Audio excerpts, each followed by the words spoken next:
Hey, I'm Riggers, thanks for dropping in. I'm talking today about this classic game for the GameCube, PlayStation 2 and Xbox and PC, The Simpsons Hit and Run, which is quite a well-known game these days, online mainly due to the fact there's endless calls for remasters and ports of this game, or remakes I suppose now as well. I think a lot of people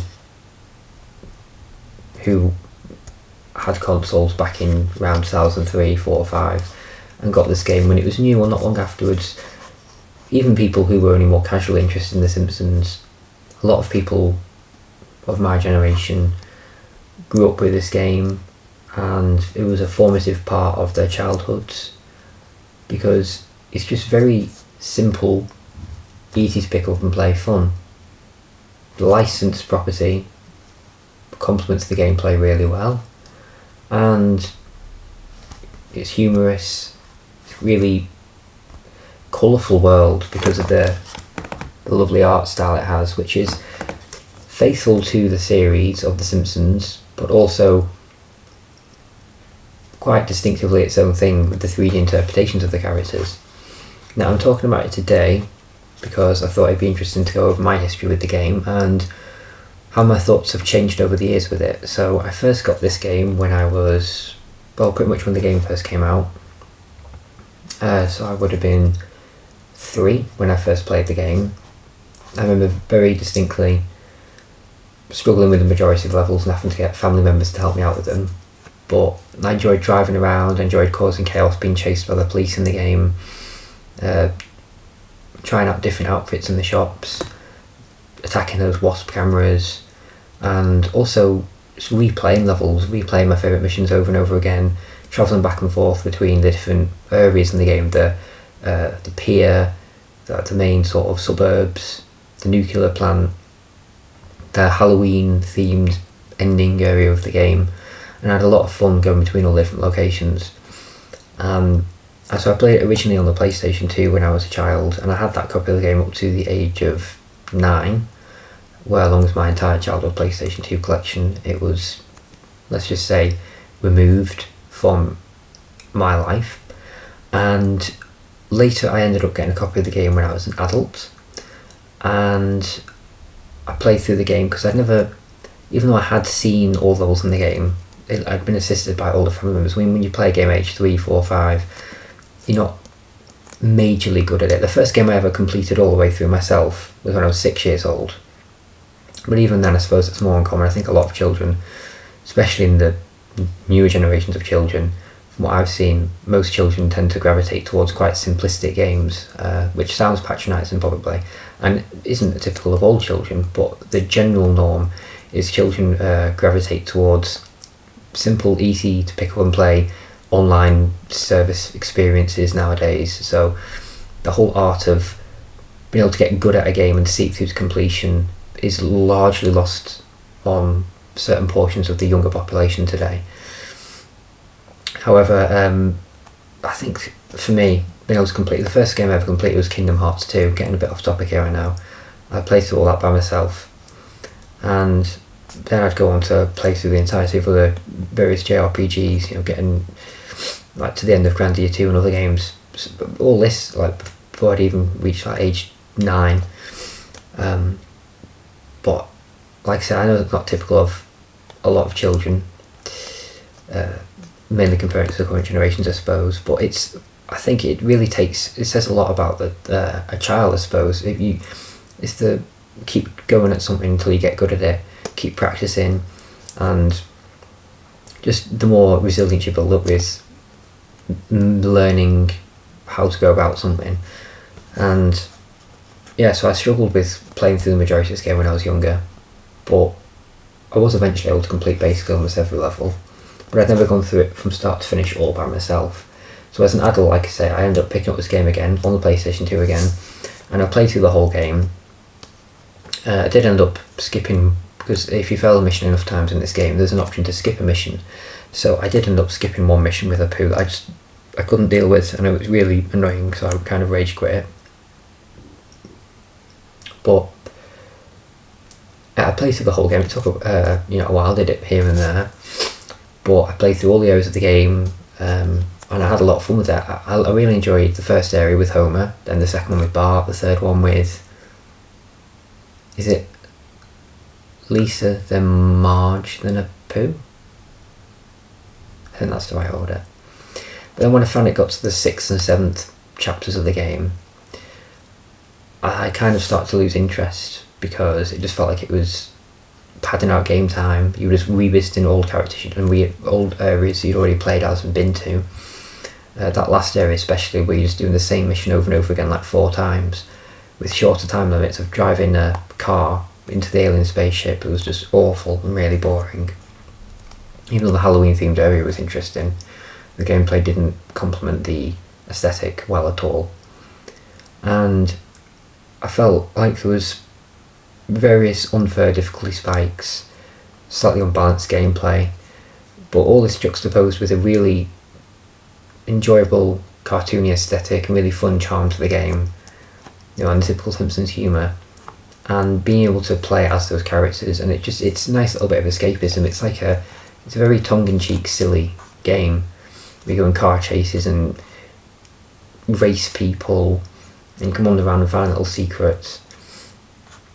And it just being enmeshed in such a well-established franchise, it really has a heart to it. And the gameplay crafted around that experience of the franchise, it does work well. However, I got to the end of that playthrough when I was, how old was I at that point? 22 or something. And, pardon the knuckle crack, I just felt disillusioned. I felt like the game started off a really solid 2/3, but then the last 2/3 had been quite weak, and I just felt like, ugh. And I thought, I'm not going to play this again. I found it quite annoying in the latter portions of the game, and I thought, you know what, I'm just going to sell this. So I sold it. And then I ended up getting a GameCube bundle late 2023. I bought it, it arrived early 2024. Not much of a delay, I literally ordered it like late-ish December, around the Christmas period, so it ended up arriving at the beginning of January. And this was one of the games in the bundle. Now, the GameCube version of the game typically goes for around twice as much as the PlayStation 2 or Xbox copies of the game. So I thought, well, I'll give it another whirl. It's been a few years since I've tried the game. If it's coming with a bundle of various other games that I want anyway, and it's a good value for money deal, then I may as well go for it. And then if I don't want to keep this, and I don't get into it again, then what I'll do is I'll just sell it, and I'll be able to make a good deal of profit from it, or get a good deal of the money back on the order I've just bought for the GameCube. So I tried the game, and well, I actually started this playthrough, I can't remember the exact, I might have played like a mission or two randomly, but I'd actually properly got into the playthrough around August, so around like late-ish summer of 2024. So I had the game for about 7 or 8 months at this point, but I absolutely fell in love with the game this time. I just allowed myself to fully immerse myself in every aspect of the game, and I decided this time I was just going to throw myself into all that the game had to offer. I was going to 100% it, get every collectible, find every in-game collectible card, get every wasp camera, do everything. And I don't really tend to 100% games, but for some reason, whatever this game had to offer, I just completely fell in love with this time. It was kind of like, when I played it as a child, I loved everything the game had to offer, and I would just spend hours randomly wandering around, attacking pedestrians, driving up and down, being silly. And then when I reused it again as an adult, I thought, maybe it's not the greatest game. But then just a couple of years later, it's like my childhood mindset had been restored to it. But I had the wisdom of, relative adulthood, but also that childish joy that I first experienced when playing the game, and the two combined to give me the skill and persistence to actually see it to 100% completion, but also the childish inner joy to just completely enjoy it in an unadulterated, unfiltered, just I'm going to enjoy this and just have fun with it sort of way. So I ended up absolutely hammering the game, and I got 100% on it, and I unlocked that secret vehicle select, where you can access various cars, test cars, unused vehicles, alternate variations of vehicles that you can't otherwise access in the game normally. If you activate a certain cheat code once you're 100% of the game, then you can activate that. I don't know what the code is off the top of my head, you'll have to look it up online. But that felt like a really fun reward for my efforts of going through 100%, and I just had a lot of fun with it, and the GameCube controller as well, so comfortable, one of the best controllers ever. I didn't grow up with a GameCube, I've only had one since early 2024, but just the experience of playing it on the GameCube controller, I don't know, maybe somehow that lent itself towards my enjoyment. It is a very comfortable controller, my hands just feel like they belong with it. But yeah, do I feel myself that it should get a remake? No, I don't think so. A remaster, which most people don't seem to understand the difference for, I think at the very least a port, just a direct HD port, but a very light remaster, as in the exact original game but like in HD, not a remake. It feels so stupid I have to dumb it down. I can explain to it. I don't know. Someone who doesn't have much mental capacity. But I don't understand why the media and most people don't seem to understand the delineations between remake and remaster. So I'm very specific. I think it should get a port or a remaster, not a remake. I feel like a game with this sort of charm, I want it to have better graphics, because aesthetics are extremely overrated anyway. I want a computer game to look like a computer game.